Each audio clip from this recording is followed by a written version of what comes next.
In this Brazil Caps game we went with a standard Mato Grosso do Sul and Goiás capital play.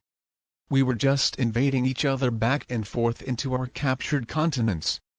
And then my opponent eventually managed to capture that continent with having a proper amount of troops to guard it. But as the second player I knew that I don't have to panic because as the second player I get the momentum by getting to trade in bigger sets. And it wasn't the only time it happened.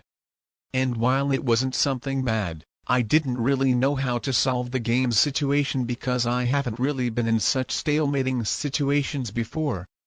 All I knew that as the second player I get the momentum, but with our armies growing bigger the percentage of their difference was growing smaller. So for example even if you have more troops on your capital, so let's take for example 150 versus 100 is only 7% chance to win that blitz roll.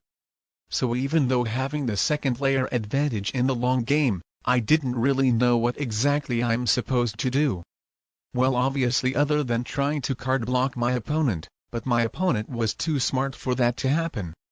But then finally the game solved himself. When capturing those smaller armies with one of my secondary army, I actually got disconnected, so that didn't count, and my army just stayed where it was, so then my opponent got a very good attacker's advantage when crushing both of my secondary armies, but this is what I actually needed.